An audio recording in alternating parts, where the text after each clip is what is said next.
사랑해 주님 감사합니다. 오늘도 찾을 때까지 찾으시는 사랑으로 우리들의 이름을 불러주셨고 우리들의 발걸음을 여기까지 인도해 주시니 감사합니다. 이 밤 주님께 돌아가되 전심으로 돌아가는 밤 되게 하여 주시옵소서. 주 없이 살아가던 수많은 밤이 지나고 주님께 속한 인생을 살아가고 있사오니 후회 없이 주님께 쓰임받도록 그 사랑을 우리에게 폭포수처럼 부어주시옵소서. 한 말씀 허락하셔서 나를 향한 주님의 마음을 알게 하시고 말씀 안에서 인생의 해답을 찾고 인생의 진정한 행복을 찾게 하여 주시옵소서. 말씀으로 우리들의 마음을 어루만지셔서 딱딱하게 굳어버린 마음 깨트려 주시고 하나님께서 쓰시기에 불편함이 없도록, 조금의 불편함도 없도록 우리를 다시 빚어가 주시옵소서. 듣는 길을 허락하시고 받아먹는 마음을 허락하셔서 하나님의 말씀이 꿀송이보다 더 달콤한 밤이 되게 하여 주시옵소서. 기도 가운데 역사하여 주시옵소서. 하늘의 문이 열리는 이 밤 되게 하여 주시옵시고 믿음의 입을 열어 주님 앞에 나아갈 때 우리의 벌린 입보다 더 큰 은혜를 받아먹는 이 밤 되게 하여 주시옵소서. 믿음으로 기도할 때 모든 문제들이 해결되게 하시고 주님의 십자가 앞에서 영적인 도약이 일어나게 하여 주시옵소서. 주님 안에서 제2의 전성기를 살아가는 우리들이 되게 하시고 주님께만 쓰임받고 주님 앞으로 달려가는 인생 되게 하여 주시옵소서. 예수 그리스도의 이름으로 기도드립니다. 아멘. 네, 만나서 반갑습니다. 우리 좌우에 계신 동역자들에게 인사 한번 할까요? 당신의 기도가 오늘 큰 역사를 이룰 줄 믿습니다 라고 기도합시다. 당신의 기도가 오늘 큰 역사를 이룰 것입니다. 당신의 기도가 오늘 큰 역사를 이룰 것입니다. 네. 특별한 광고는 없습니다. 특별한 광고는 우리 담임 목사님 지금 선교 중에 계십니다. 이제 돌아오고 계신데요. 돌아오시는 걸음 피곤치 않으시도록 또 영역간의 강건함이 있도록 오늘 특별히 기도 시간에 함께 기도해 주시면 매우 감사하겠습니다. 저에게는 작은 꿈이 있습니다. 언젠가는 이 금요철야 시간에 우리가 사실은 마치는 시간이 정해져 있잖아요. 이렇게 9시 반이 되면 딱 끝나거든요. 그때가 되면 불이 켜지는 게 아니라 그냥 찬양이 잔잔하게 흘러서 더 기도하실 분은 또 기도하고 가시는 그런 날도 있기를 좀 소망합니다. 네, 아멘이 없는 거 보니까 별로 다들 네. 오늘 정시 마치겠습니다. 네. 네. 왜 또 이 사람이냐 싶지만 오늘도 제가 말씀을 전합니다. 요나서 3장 4절에서 10절입니다. 오늘 자리에서 일어나셔서 함께 하나님의 말씀 받도록 하겠습니다. 요나서 3장 4절에서 10절입니다. 우리 한 절씩 하나님의 말씀 꿀송이처럼 받아먹도록 하겠습니다. 요나는 성읍 안으로 들어간 첫날에 선포했습니다. 40일 후에 니느웨는 무너질 것이다. 하나님을 믿었습니다. 그들은 금식을 선포하고 가장 높은 사람부터 가장 낮은 사람에 이르기까지 굵은 베옷을 입었습니다. 이 소식이 느느웨 왕에게 알려지자 그는 왕자에서 일어나 왕의 옷을 벗고 굵은 베옷을 두른 뒤 잿더미 위에 주저앉았습니다. 느느웨 온 지역에 선포했습니다. 왕과 왕의 대신들의 이름으로 법령을 내리니 사람이든 짐승이든 소든 양이든 어느 누구도 아무것도 입에 대지 말라. 아무것도 먹지도 말고 마시지도 말라. 오직 사람이든 짐승이든 굵은 베옷을 두르고 하나님께 부르짖으라. 각자가 자기의 악한 길과 자기의 손으로 행한 난폭을 회개해야 한다. 누가 알겠느냐? 하나님께서 마음을 바꾸셔서 자비하심으로 그분의 무서운 진노를 누그러뜨리셔서 우리가 멸망하지 않을지 모릅니다. 네, 함께 읽겠습니다. 하나님께서 그들이 그 악한 길에서 돌이킨 행위를 보셨을 때 마음을 누그러뜨리시고 재앙을 내리지 않으셨습니다.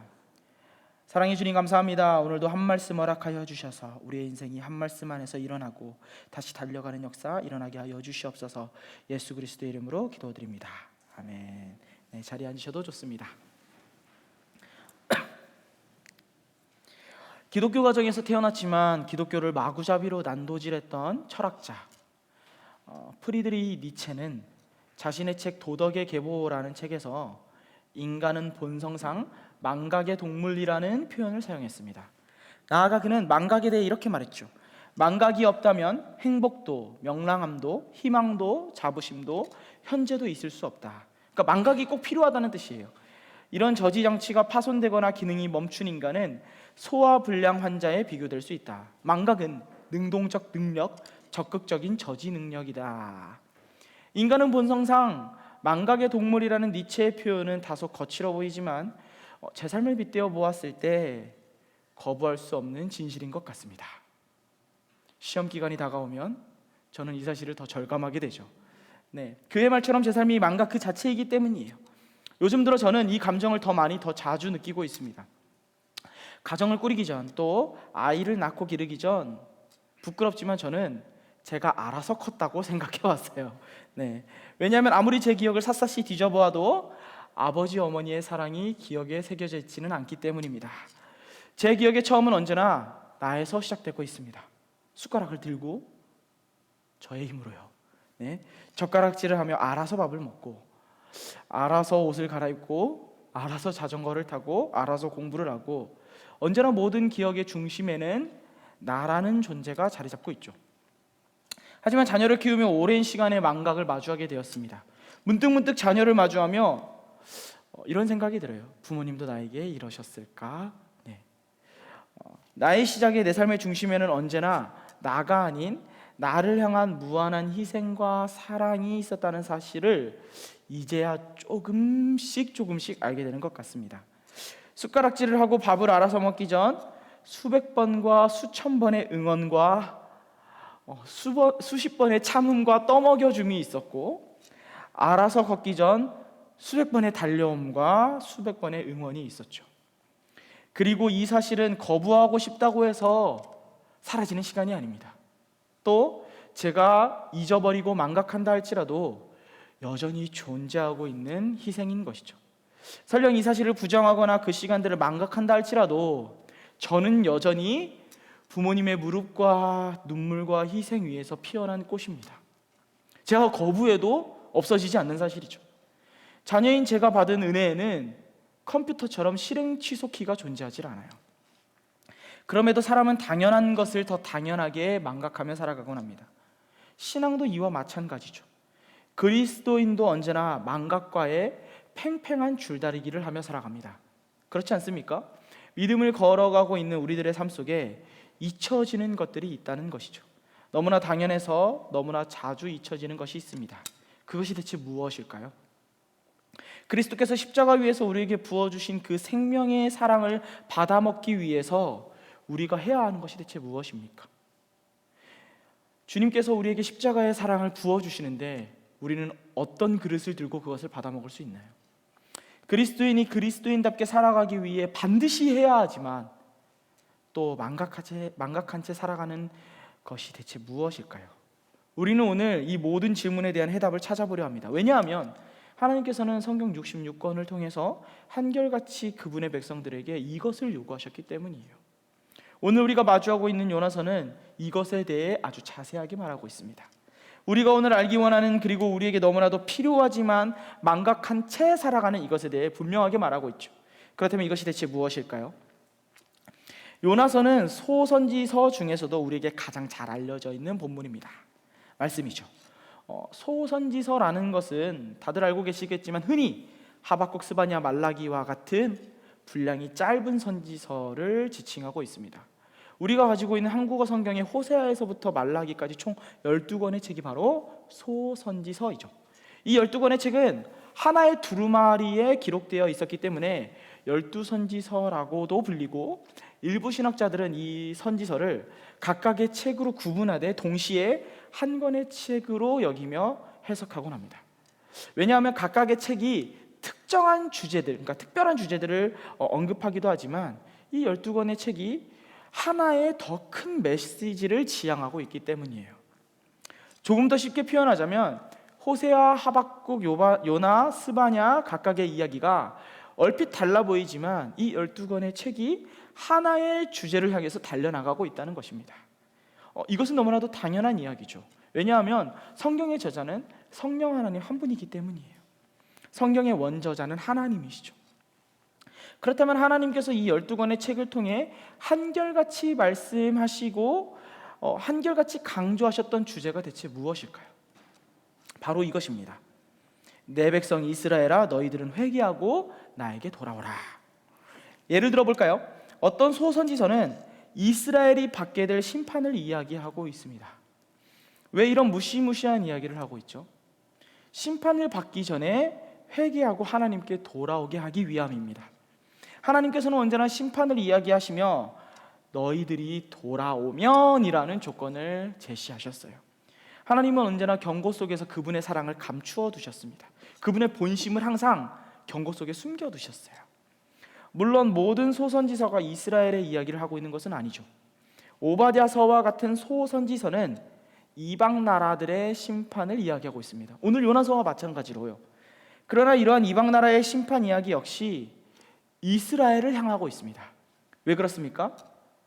이방 나라들이 심판받는 모습을 보고 하나님 백성인 이스라엘에게 회개를 촉구하고 있기 때문입니다. 심판받는 이방 나라를 보며 너희들은 저렇게 하지 말고 회개하고 돌아오라는 것이죠. 소선지서는 하나님의 한결같은 사랑을 보여주고 있습니다. 하나님께서는 소선지서를 통해 언제나 자신의 백성인 이스라엘을 향해서 말씀하셨습니다. 자신이 얼마나 그들을 사랑하시는지, 그리고 그들에게 무엇을 원하시는지 한결같이 말씀하셨죠. 하지만 오늘 우리가 읽은 요나서의 이야기는 마치 낙동강 오리알처럼 동떨어져 있습니다. 요나서는 여느 소선지서와는 확연한 차이를 보이고 있죠. 이스라엘을 향한 심판의 내용도 아닙니다. 또 이방 나라를 향한 심판의 내용도 아니에요. 그리고 그것을 경고하시며 이스라엘을 깨닫게 하는 것과는 조금 달라 보입니다. 그렇다면 요나서는 어떤 내용을 담고 있습니까? 전체적으로 요나서를 살펴보지는 않았지만 아마 요나서의 내용을 우리가 모두 잘 알고 있을 것입니다. 요나서는 이방 나라 아수르의 수도였던 니느웨에 관한 이야기죠. 그 니느웨라는 도시가 회개하고 구원받게 되는 이야기가 바로 오늘 요나서의 내용입니다. 요나서에는 이방 나라 니느웨를 용서하셨던 하나님, 그리고 그 용서를 위해 자신의 백성, 자신의 나라였던 이스라엘의 선지자 요나를 사용하셨던 하나님만 등장할 뿐, 이스라엘을 향한 하나님의 사랑은 보이지 않는 것 같고 낯설게만 느껴집니다. 죄를 지었던 니느웨가 하나님께 회개하고 용서받게 되는 이야기, 이것이 곧 요나서이죠. 이런 요나서는 우리들에게 다른 소선지서와는 마치 결이 다르다는 느낌을 주고 있습니다. 하나님께서 이스라엘을 얼마나 사랑하시는지 알려주시는 것, 그래서 회개를 촉구하는 것, 그것이 소선지서인데, 니느웨가 회개하는 거랑 회개해서 하나님께 구원을 받은 것과 용서받은 것이랑 대체 이스라엘을 향한 하나님의 사랑이랑 무슨 연관이 있는 것일까요? 요나서의 숨겨진 뜻을 알기 위해 우리는 요나서의 배경에 대해 먼저 살펴볼 필요가 있습니다. 요나는 여로보암 2세 때 활동했던 선지자였죠. 요나가 살던 시대는 이스라엘이 이미 북과 남으로 나뉘어져 있던 시기였습니다. 그리고 요나 선지자가 활동하던 시기에 3명의 왕이 있었습니다. 여로보암 2세, 아사랴, 요담이죠. 먼저 여로보암 2세는 북이스라엘을 다스리던 왕이었습니다. 여로보암 2세는 어떤 왕이었습니까? 성경은 이렇게 말하고 있습니다. 열왕기 하 14장 24절입니다. 여기서 말하는 여로보암은 2세를 말하고 있습니다. 여로보암은 여호와 보시기에 악을 저질렀고 이스라엘에게 죄짓게 한 느밧의 아들 여로보암의 모든 죄를 떠나지 않았습니다. 여로보암 2세는 하나님 보시기에 악을 행했어요. 성경은 그의 행동을 분명하게 평가하고 있습니다. 북이스라엘에서 가장 악한 왕이라고 평가되어지는 여로보암 1세의 죄로부터 떠나지 않았어요. 비록 그가 솔로몬과 다윗만큼 영토를 회복했고 또 여로보암 2세 때 이전과는 없었던 경제적인 회복이 이루어졌습니다. 하지만 그럴지라도 그는 여호와의 이름을 망령되게 하는 자였고 우상숭배를 하였고 나아가서 이스라엘 백성들의 우상숭배를 주도하던 자였죠. 그리고 성경은 여로보암 2세가 여로보암 1세의 모든 죄에서 여전히 떠나지 못했다고 말하고 있습니다. 그리고 무엇보다 여로보암 2세 행동은 여호와의 분명한 평가가 이렇게 내려져 있습니다. 성경은 이것을 분명하게 말하고 있죠. 여호와 보시기에 악을 저질렀고.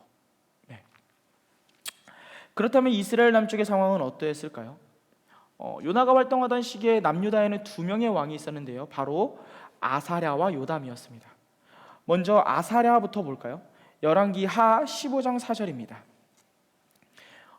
어떻게 시작하시는지 주목하셔야 됩니다. 그러나 산당들은 아직 없애지 않았습니다. 그래서 백성들이 여전히 여러 산당에서 제사와 분향을 했습니다. 이렇게 반전이 일어나는 접속사가 등장하죠. 그러나 성경은 아사랴라는 왕이 산당은 제거하지 않았기 때문에 여전히 백성들로 하여금 산당에서 제사를 드리게 만들었다고 평가하고 있습니다. 자신의 아버지처럼 여호와 보시기에 올바르게 행했지만 그러나 산당들을 없애지 못했어요. 잘못된 예배 혹은 우상 숭배의 여지를 여전히 남겨놓았던 것이죠. 그렇다면 아사랴 이후에 요담이라는 왕은 어떻습니까? 동일한 열왕기 하 15장 35절에 나와 있습니다. 그러나 산당들을 없애지 않았습니다. 그래서 백성들이 여전히 여러 산당에서 제사와 분향을 했습니다. 요담은 여호와의 성전의 윗문을 건축했습니다. 요담에 대한 성경의 평가는 아사랴와 별반 다르지가 않죠. 그 왕 역시 그러나 산당들을 없어지는 못했습니다. 여전히 우상 숭배의 여지를 남겨두었습니다. 우리는 지금까지 요나 선지자가 활동하던 시대의 왕들에 대해서 살펴보았습니다. 여로보암 2세, 아사랴, 요담, 이 세 왕의 공통점이 무엇인지 발견하셨습니까? 하나님을 믿었지만 동시에 우상 숭배를 했다는 거예요. 여지를 남겨두었습니다. 하나님 외에 보험을 들어두었죠. 그리고 이러한 우상 숭배는 하나님께서 금지하셨던 죄였습니다. 우상 숭배는 모든 죄의 시작이고 중심입니다. 우상 숭배가 지향하는 것이 언제나 하나님으로부터의 독립이기 때문이죠. 그래서 하나님께서는 우상 숭배를 극도로 싫어하셨고 지속적으로 그분의 백성들에게 우상 숭배를 경고하셨습니다. 그러나 이스라엘의 왕들은 어떠했습니까? 자기들만 우상을 숭배한 것이 아니라 그들의 영적 상태가 백성들에게까지 흘러 들어가게 만들었어요. 죄의 영향력이 위에서 아래로 흘렀고 옆에서 옆으로 뻗어나갔습니다. 말 그대로 왕과 백성들을 넘어서 선지자들에게까지 영향을 미치게 되었죠. 하나님의 대언자로서 하나님의 말씀을 백성들에게 선포해야 하는 선지자들 역시 죄에 넘어지는 비극적인 상황이 발생하고 있습니다. 선과 악을 구별하지 못하는 거예요. 악으로 치우쳐 살아가던 그 왕처럼 우상과 하나님을 동시에 섬기며 하나님의 백성답게 살아가지 못했던 이스라엘 백성들처럼 선지자답지 못한 선지자들이 출몰하기 시작했습니다. 놀라지 마시기 바랍니다. 요나도 마찬가지입니다. 요나서를 자세히 살펴보면 선지자 요나조차도 구별되지 못한 모습을 보여주고 있어요. 죄의 영향력에 그대로 노출되어 있죠. 말씀을 살펴보겠습니다. 요나는 어떤 죄를 지었습니까? 표면적으로 드러난 요나의 죄악은 불순종입니다. 하나님께서 요나에게 명령하셨죠. 사명을 주셨습니다. 하지만 요나는 하나님의 말씀에 불순종했습니다. 일어나 니느웨로 가서 회개의 말씀을 전하라는 하나님의 말씀을 들었지만 그는 자신의 정체성을 지키지 못하고 도망치는 모습을 보였습니다. 왜 그랬습니까? 하나님의 말씀이 자신의 생각과는 달랐기 때문이에요. 요나의 생각에 니느웨는 멸망해야 할 나라였습니다. 이스라엘을 괴롭히던 적군 아수르의 수도였기 때문에 심판의 대상이었죠. 심판받아야 할 나라였습니다. 하지만 하나님께서는 그들에게 회개의 말씀을 선포하라고 요나를 부르셨습니다. 그리고 요나는 자신의 뜻을 하나님의 말씀에 굴복하기보다 자신의 뜻에 하나님의 말씀을 굴복시키고 있습니다. 하지만 요나서를 잘 살펴보면 표면적으로 드러나는 죄악보다 더 심각한 죄악이 은연중에 드러나고 있습니다. 이 사건은 풍랑을 만난 배 위에서 일어납니다. 배가 커다란 풍랑을 만나게 되었고 많은 사람들이 이게 대체 누구의 죄 때문인가 라며 두려워했습니다. 그때 외쳤던 요나의 결정에서 우리는 요나의 우상 숭배를 엿볼 수 있습니다. 요나서 1장 12절입니다. 그가 대답했습니다. 나를 들어서 바닷속에 던지십시오. 그러면 바다가 잠잠해질 것입니다. 이렇게 엄청난 폭풍이 당신들에게 닥친 것은 나 때문이라는 것을 잘 알고 있습니다. 요나는 하나님께 기도하지 않고 이렇게 말했습니다. 나를 들어서 저 바닷속에 던지십시오. 그러면 바다가 잠잠해질 것입니다. 혹시 여러분 심청전 읽어보셨습니까? 네. 심청전이 네. 마치 심청전의 심청이처럼 요나가 지금 자기가 제물이 되겠다고 말하고 있어요. 이러한 요나의 결정은 당시 우상 숭배자들 사이에서 성행하던 죄, 인신공예의 모습을 그대로 모방하고 있습니다. 인신공예가 무엇입니까? 자신들이 섬기는 우상에게 자녀 혹은 자신을 내어 바치는 행위입니다. 왜요? 사람의 생명을 바쳐서 우상의 화를 잠재우거나 또 복을 구하는 것이죠. 그 대표적인 우상이 바로 몰렉입니다. 몰렉을 숭배하는 자들은 자신의 자녀를 몰렉에게 제물로 바쳤습니다. 인신공예이죠. 그러나 요나가 섬기는 이스라엘의 하나님은 그런 하나님이 아니었어요. 이스라엘의 하나님께서는 어떠한 형태로든지 어떠한 모양으로든지 그러한 행위를 하지 말라고 경고하셨습니다. 신명기 12장 31절입니다. 너희는 너희 하나님 여호와를 그들의 방식대로 섬기지 말라. 그들은 자기 신들을 경배하면서 여호와께서 미워하시는 온갖 가증스러운 짓들을 행해 자기 아들, 딸들까지 불에 태워 그 신들에게 희생물로 바치고 있다. 그것은 하나님의 방식이 아니었습니다. 하나님의 형상을 닮은 사람을 제물로 바치는 것은 하나님의 방식이 아니었어요. 그래서 하나님께서는 우상을 섬기는 방식으로 나를 섬기지 말라고 명령하셨습니다. 그것은 가증스러운 행위였고 하나님께서 미워하시는 행위였습니다. 하지만 우상 숭배자들이 즐겨하던 행동을 누가 하고 있습니까? 오늘 말씀 속에서 선지자 요나가 하고 있습니다. 하나님의 말씀을 피해 도망가던 요나가 우상 숭배자들의 모습을 그대로 모방하고 있죠. 선지자라면 달라야 하는 거 아닐까요? 제가 아는 선지자의 모습은 거친 파도를 보면 무릎을 꿇어야 합니다. 바다를 잠잠케 하는 기도를 하거나 두 손을 뻗어서 하늘을 향해 기도하거나 무릎 사이로 얼굴을 숨기며 하나님께 기도해서 선포하는 것이 정상이죠. 하지만 그는 각자의 신을 불렀던 선원들조차 요구하지 않았고 그들조차 감히 하지 않았던 행동을 적극적으로 먼저 제안하고 있습니다. 하나님께서 원하시던 것도 아니고 각자의 신을 부르던 배의 선원들도 요청하지 않았는데 스스로 그 행동을 모방하고 있어요. 하나님을 오해하고 있고 하나님의 율법을 무시하고 있고 우상 숭배자의 모습을 그대로 흉내내고 있습니다. 이것이 무엇을 말하고 있습니까? 선지자 요나조차도 우상 숭배의 모습을 보일 정도로 이스라엘 안에 죄가 만연했다는 것을 드러내고 있죠. 얼마나 악했으면 선지자까지 이러느냐는 말이에요. 얼마나 악했으면 선지자도 그 죄의 영향을 받았냐는 거예요. 하지만 이스라엘 사람들은 어떠했습니까? 자신들의 잘못을 깨닫지 못하고 착각하며 살아갔습니다.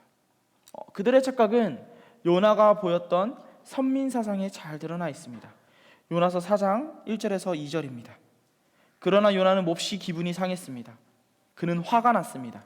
그는 여호와께 기도했습니다. 여호와여, 이것이 내가 고향에 있을 때 내가 말씀드린 것이 아닙니까? 이래서 내가 서둘러 다시스로 도망간 것입니다. 주께서는 은혜롭고 동정심이 많은 하나님이시고 진노하는데 더디시고 사랑은 충만하시며 재앙을 내리는 것을 주저하신다는 것을 내가 알고 있었습니다. 니느웨의 회개 앞에서 여호와를 향한 요나의 분노는 선민사상 때문이었죠. 선택된 민족만 구원받아야 하는 가치관 속에서 자신들을 괴롭히는 니느웨의 구원이 도무지 이해가 되지 않았기 때문입니다. 선택된 민족이었던 선민이었던 요나에게 도저히 납득이 되지 않는 상황이었죠. 그리고 이러한 선민사상은 선지자뿐만 아니라 이스라엘 백성들 전체에게 나타난 모습이었습니다. 우리는 선택된 민족이야. 그리고 이러한 선민사상은 하나님에 대한 무관심으로 이어졌습니다. 율법을 잘 지키지만 마음이 없는 행위들로 가득 차게 되었죠. 우린 하나님의 백성이야. 하나님이 우리를 선택하셨어. 우리는 이스라엘 사람으로 태어났으니 구원받을 거야.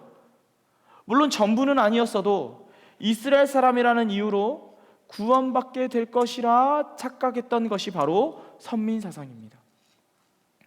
이것은 하나님에 대한 무관심입니다.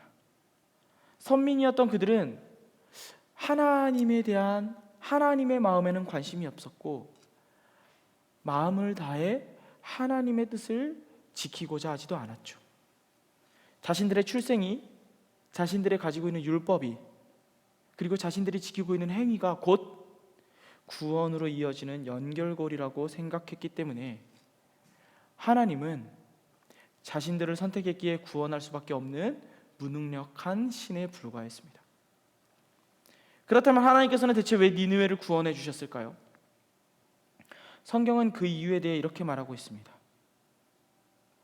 회개. 다른 이유가 없어요. 회개했기 때문입니다.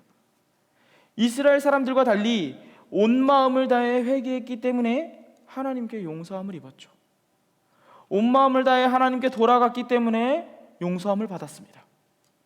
말씀 속에 드러나는 하나님의 공식은 언제나 명료합니다. 경고의 말씀을 하시지만 그분은 언제나 우리들을 향한 본심을 드러내세요.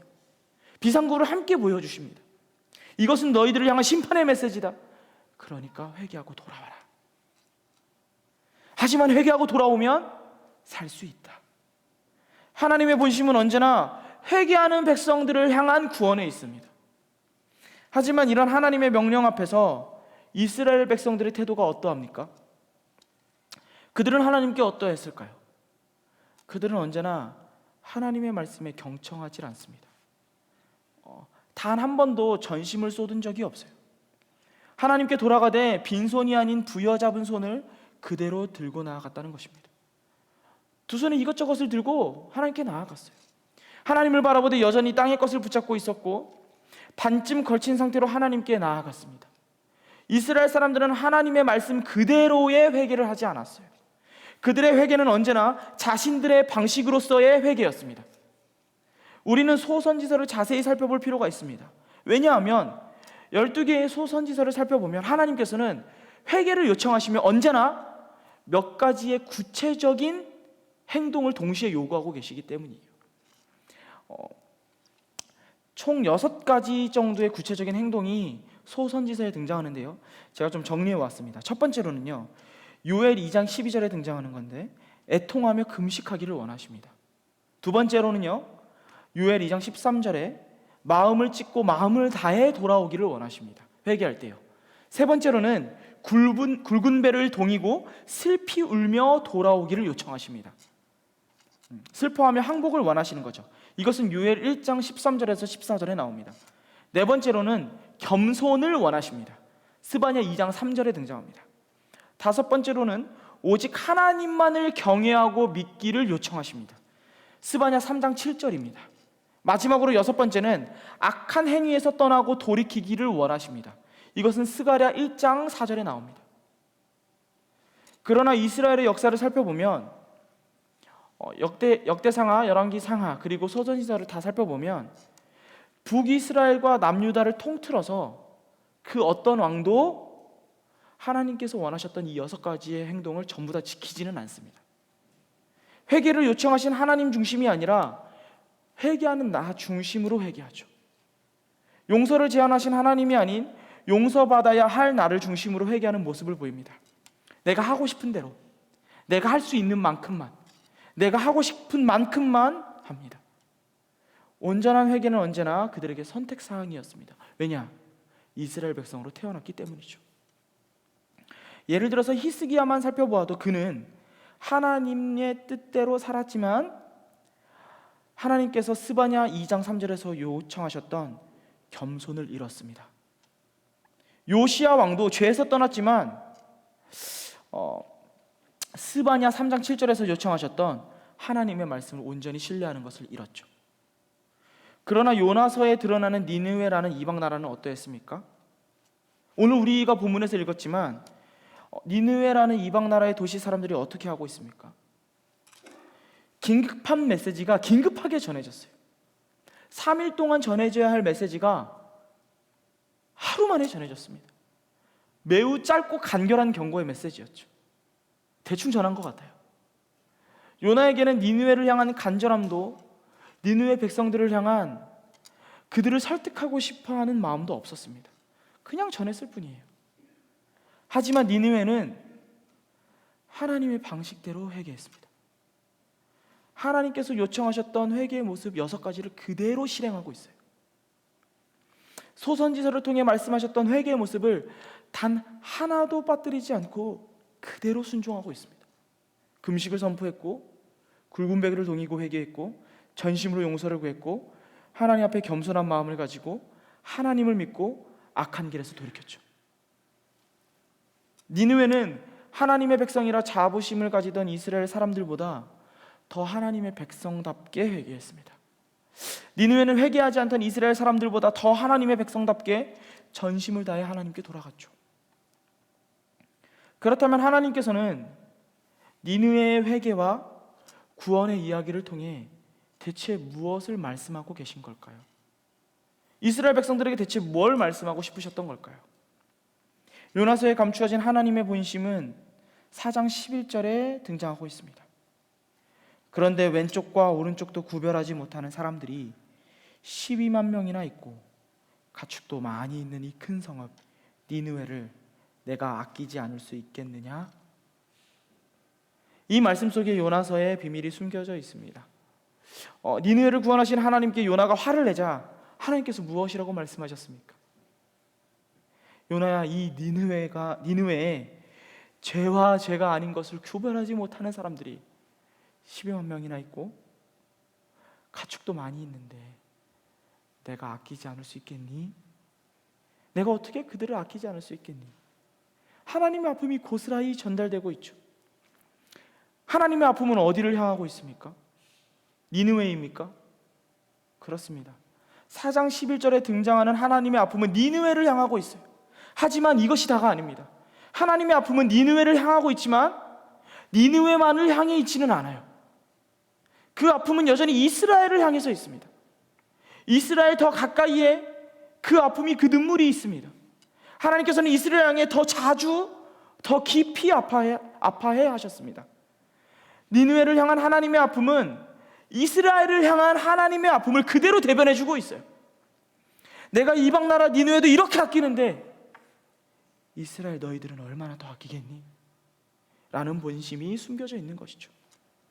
그리고 하나님께서는 하나님의 뜻대로 회개한 니느웨의 모습을 보여주시며 요나와 이스라엘 백성들을 간접적으로 가르쳐주고 계십니다. 요나야, 누가 내 백성이니? 누가 진짜 내 백성이니? 요나야, 이스라엘 너희들 정신 차려야 돼. 이게 대체 무슨 일이냐? 이 말도 안 되는 상황에 주목해보려. 나를 믿지 않는 이방 나라 니느웨도 내 말을 듣고 나의 방식대로 마음을 다해 전심으로 해야겠는데 내 백성, 내 나라 이스라엘 너희들은 대체 지금 뭐하고 있는 것이니?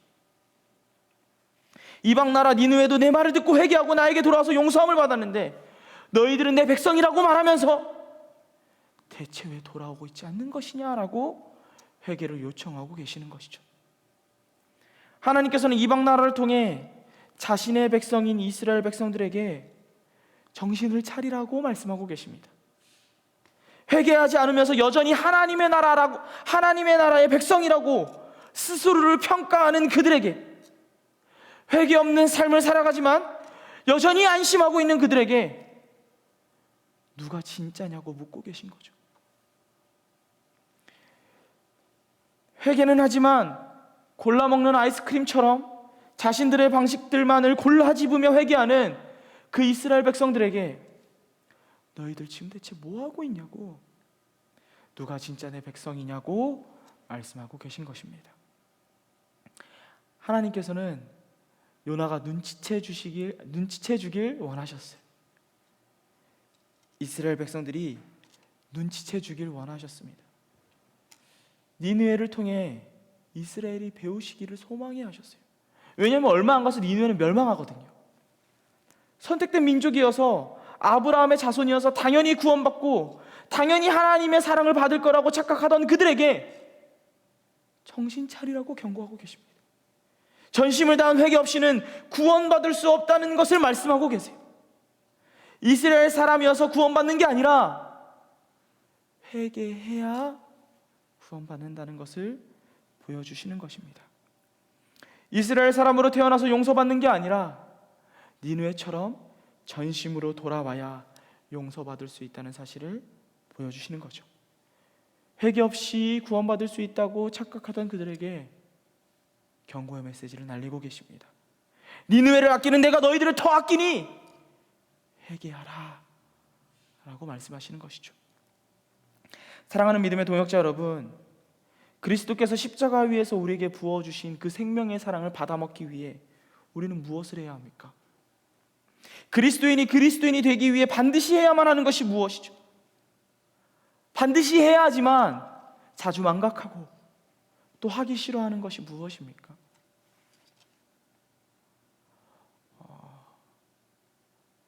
회개입니다. 하나님께서는 요나서를 통해 우리에게도 말씀하고 계십니다. 우리는 회개 없이 용서함을 받을 수가 없어요. 회개 없이는 구원받을 수 없습니다. 회개 없는 그리스도인은 존재할 수가 없어요.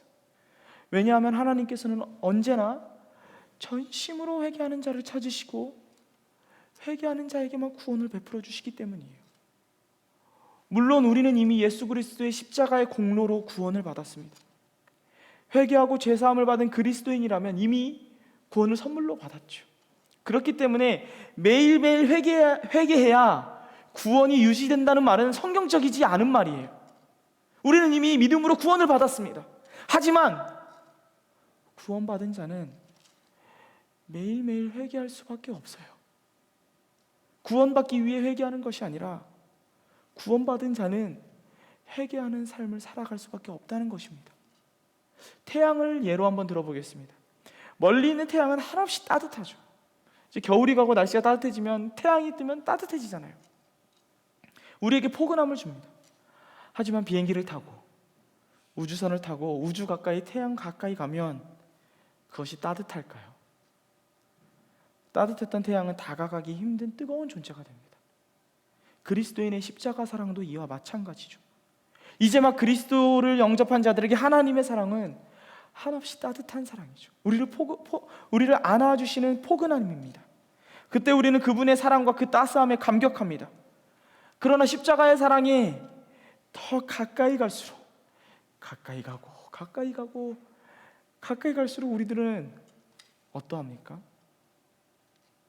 우리가 오늘 찬양한 것처럼 그 사랑이 놀라울 수밖에 없는 거예요. 그분을 닮으려고 애쓰고 분투할 때마다 우리 안에 일어나는 정상적인 반응이 어떤 반응일까요? 도저히 이해가 안 되는 것이 정상적인 반응이죠.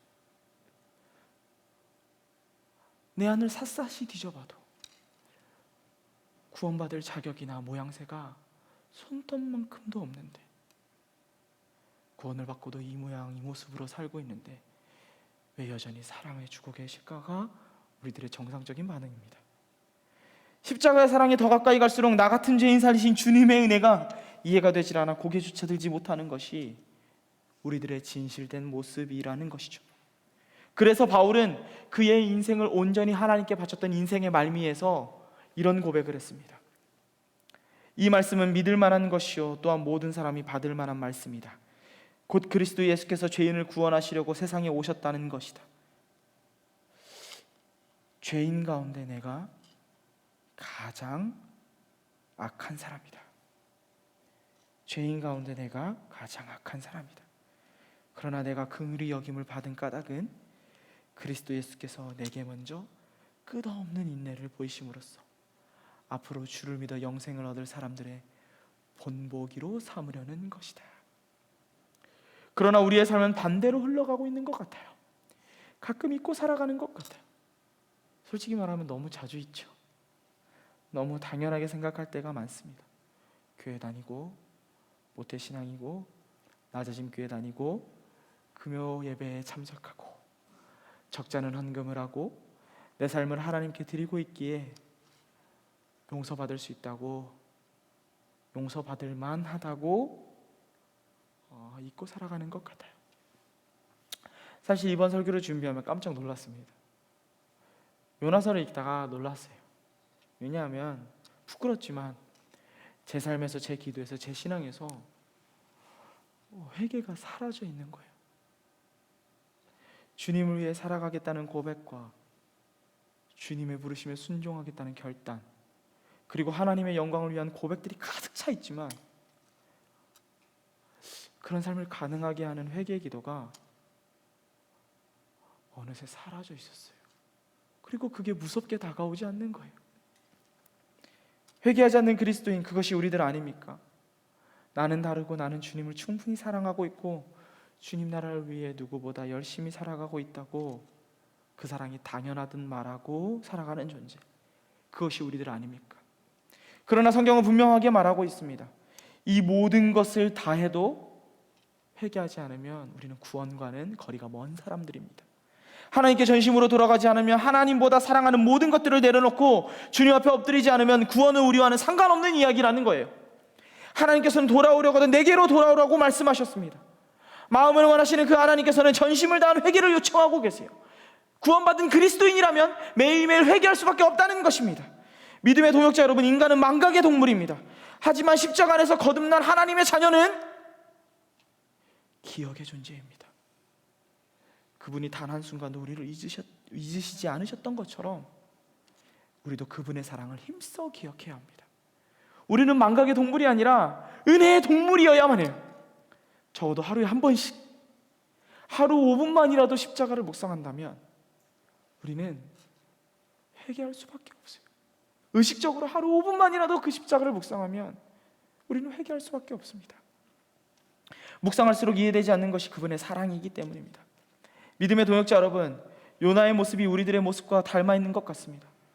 회개 없이 구원받을 수 있다며 잊고 살아가던 그 이스라엘 사람들, 하나님의 사랑을 당연하게 여기던 이스라엘 사람들, 하나님보다 다른 것을 더 사랑하고 있지만 난 이것저것 때문에 구원받을 거라고, 이제 나는 충분히 구원받을 만한 자격이 있다고, 십자가의 사랑은 내가 아니라 다른 사람에게 필요하다고 말하는 그 모습이 우리들의 모습이 아닙니까? 사랑하는 여러분, 하나님께서는 회개를 원하십니다. 그리스도께서 우리에게 부어주신 그 십자가의 사랑은 회개 가운데에만 부어져요. 그리스도인이 되게 하는 힘은 회개에 있습니다. 세상 가운데서 그 사랑을 붙잡고 살아가게 할 힘, 변치 않는 기쁨을 맛보게 하는 힘은 오직 회개로부터 주어집니다. 그렇기 때문에 니체의 말은 우리들에게 어울리지 않습니다. 망각이 없다면 행복도 명랑함도 희망도 자부심도 현재도 있을 수 없다. 이런 저지장치가 파손되거나 기능이 멈춘 인간은 소화불량 환자에 비교될 수 있다. 망각은 능동적 능력, 적극적인 저지 능력이다. 그러나 우리는 다르게 생각하고 다르게 말합니다. 은혜에 대한 기억함이 없다면 행복도 명랑함도 희망도 자부심도 현재도 있을 수 없습니다. 은혜에 대한 기억이야말로 우리의 능력이며 세상을 이기는 우리의 저지 능력입니다. 여러분들 모두 이미 회개의 힘을 경험해보지 않았습니까? 세상에 속해 주님과 상관없이 살던 인생의 연속 속에서 주님 앞에 나아갔던 그날, 우리는 우리 안에 소망이 없어서 울었고 도무지 포기하지 못해서 부여잡던 우리들의 죄 때문에 울었고, 그러한 우리들조차 용서하시길 원하셔서 내 손을 잡으라고 손 내밀어 주시던 주님의 사랑 때문에 울었습니다. 그날 자격 없지만 우리들은 모두 십자가의 사랑 앞에서 살아갈 힘을 얻었죠. 다르게 살아가고픈 힘을 얻었습니다. 세상이 아닌 주님을 위해 살아가고 싶은 힘을 얻었습니다. 주님 외에 다른 것들이 보이지 않았어요. 그날 우리는 주님 한 분만으로 기뻐했습니다. 세상의 많은 것들보다 주님 한 분이면 충분하겠다는 고백을 했죠. 다르게 살아가지는 못할지라도 다르게 살고 싶다는 소망을 품고 내 삶을 주님께 드리겠다고 외쳐보기도 했습니다. 그리고 그날 하나님께서 우리에게 요청하신 것은 회개밖에 없었습니다. 그러므로 우리는 회개해야 합니다. 회개는 우리에게 그러한 삶을 회복케 하는 유일한 힘입니다. 하나님께서는 회개를 잊고 살아가던 우리들에게 여전히 말씀하고 계세요. 내 백성아, 내 아들아, 내 딸아, 회개하라. 주님께 불순종하고 나의 힘으로 하나님의 자녀가 된다고 착각하며 살아가던 우리들에게, 나는 구원받을 만한 사람이라고 착각했고 회개를 잃은 삶을 살아가던 우리들에게, 십자가의 사랑을 당연하게 생각하던 우리들에게 말씀하고 계십니다. 너희가 돌아오려거든 내게로 돌아와라. 돌아오려면 내게로 돌아와라. 돌아오려거든 내게로만 돌아와라. 우리의 회개를 원하시는 하나님, 회개를 통해 잃어버린 첫사랑을 회복해 하시는 하나님의 사랑이 오늘 이 밤 우리들의 모든 죄를 정복하길 소망합니다. 이 시간 함께 말씀을 기억하며 찬양할까요?